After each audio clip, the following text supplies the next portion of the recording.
Politics needs to be about doing what's best for your country. So for the people of Battle River Crowfoot, you put your trust in me. I have a simple request to all of you.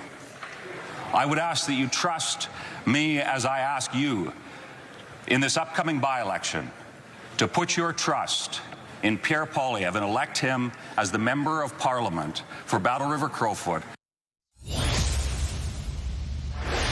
That's former Alberta MP Damien Kurek giving a farewell address to the House of Commons. He was re-elected in the Alberta riding of Battle River Crowfoot on election night with more than 80% of the vote. The same night, Conservative Leader Pierre Poilievre lost his Ottawa area seat. Kurek subsequently announced he would resign his seat so that Poilievre could regain one, and that officially happened this week. Hi, Mr. Kurek. Good to see you, and thank you very much for making time for this conversation. I appreciate it. Hi there, Vashon, and it's good to be with you. I wanted to start off and just ask you how you're feeling, basically. Yeah. I know you made this decision right after the election, but how you feel now that it's kind of become a reality. Yeah, feeling good. You know, when in the days after the election, one always talks about leadership, but this was an opportunity to put that talk into action. And in the days following the election, my wife and I decided that this was a way that we could practically serve both the people that I've had the honor of serving over the last number of years, but also our country and the need for that common sense conservative vision that we so very much believe in. And we made the offer. I think it was just a couple of days after that announcement went public, a couple of days after that. And in the month or so that's passed, the confidence in that decision has simply grown. It's now more needed than ever, that common sense vision and purpose that Pierre Poilievre and our conservative team has to offer this country. We see it reflected in part through what the Liberals have been promised during the campaign and continue to talk about now more than ever, to ensure that that leadership that is so absolutely vital for the future of our country is provided. So I'm feeling good, and now that it's official, looking forward to being able to spend a little bit more time here in Alberta's beautiful special areas. Well, the backdrop is pretty spectacular. From what I can gather from what you said, this was, and please do clarify if something else is the case, but it sounds like this was a decision you made on your own. Was there ever a request from Mr. Poilievre, for example, or from the party brass for you to do this? No. Look, it was an offer that my wife and I made to Pierre and Anna. One of the comments that I'd made to him right after the election is we need to figure out a path to get you back into Parliament, and had some questions about making sure that he understood what it's like to represent rural Alberta. But we made the offer. It wasn't pressured, wasn't forced, wasn't asked. It was us offering this to resign to trigger this by-election, and right from the top. Vashi, it's been, I think a testament to Pierre's work ethic and Anna as they came and visited us here. The first words out of Pierre's mouth when he was meeting with some of my local leaders and volunteers and whatnot he said, "Look, Battle River Crowfoot doesn't owe me anything, but I can work to earn your support." And over the last month or so, he's been spending a lot of time talking with folks in the area. We look forward to welcoming him back out to this region, and certainly there's been a very positive reception thus far. And now that the resignation took place, the first official day that I was allowed to, of course, there was a bit of a statutory delay in order to allow that to happen. Now that that's officially taken place, and we hope that the Prime Minister sticks to his word and calls it at the soonest opportunity. Look forward to being able to speak with folks across East Central Alberta here in Battle River Crowfoot to continue talking about that common sense message and the need for a strong conservative voice in Canada's Parliament, a strong leader of the opposition, and ultimately Pierre, who I believe is the right guy to be Canada's Prime Minister, and to continue leading the Conservative Party, and this is an important step in that process.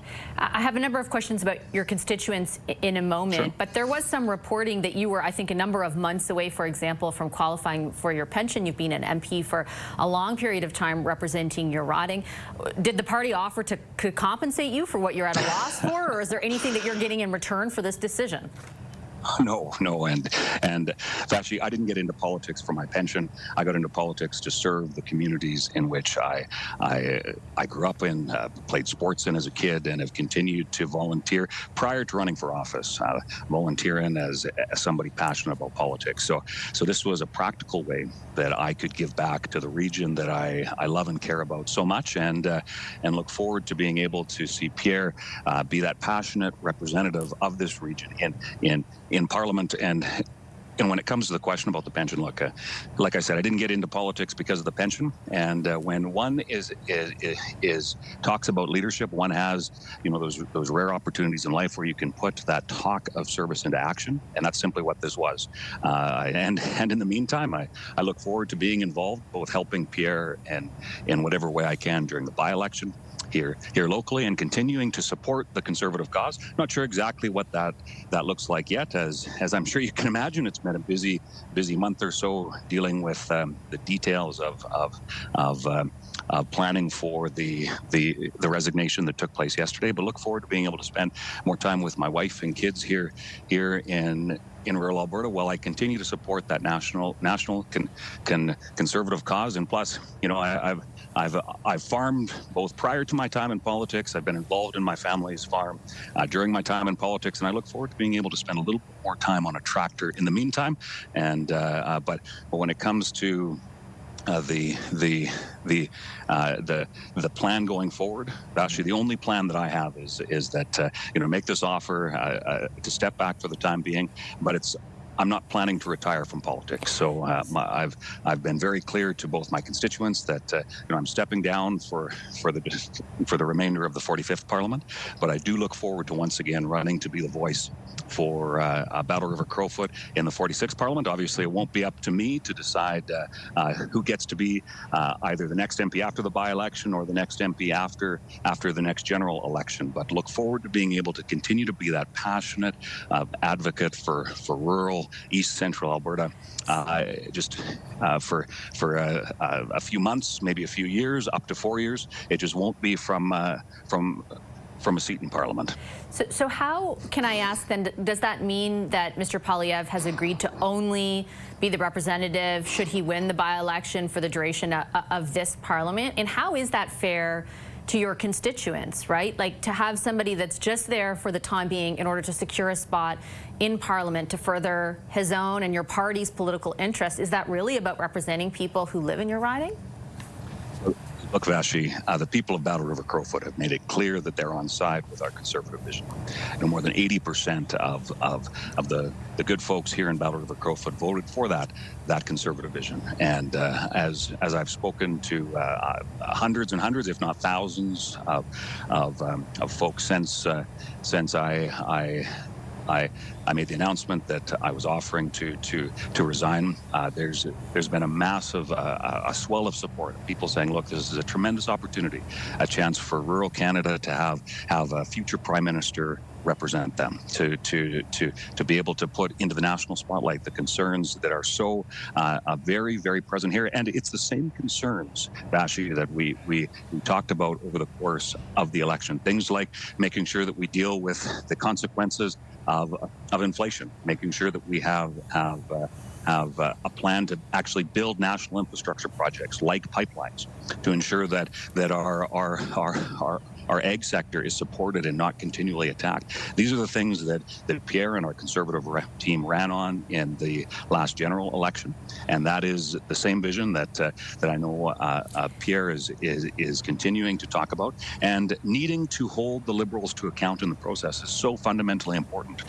Right. And to ensure that this is an opportunity for that to practically take place, and for Battle River Crowfoot to be given that option. And when it comes to when that by-election is called, which again, if the Prime Minister holds to his word, that should be the end of July, beginning of August, when that by-election E-Day happens, the folks of Battle River Crowfoot will be able to make a very clear choice as to whether or not that is the case. But I know for those folks who I've talked to, disproportionately, they're excited about the opportunity to ensure that when it comes to what democracy means for them, that core representation piece, it can happen here in Battle River Crowfoot. and I think people are largely looking forward to that. With great respect, though, Mr. Kurek, is it truly, truly about democracy? Again, if Mr. Poilievre is guaranteeing to you that it's only going to be for this Parliament, like, is there anything more nakedly political than that decision? Essentially, right? Like, the voters did speak; they voted for you.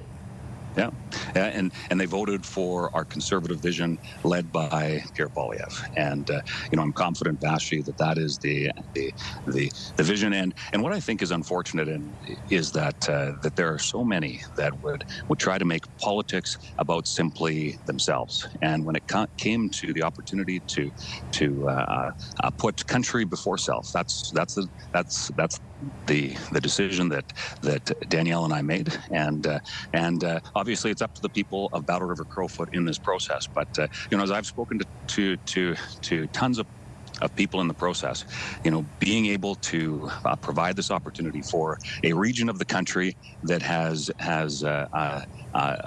largely and fully endorses that conservative vision, I think it is an exciting opportunity. I'll leave it on that note. Mr. Kurek, thank you very much for making the time. I appreciate it.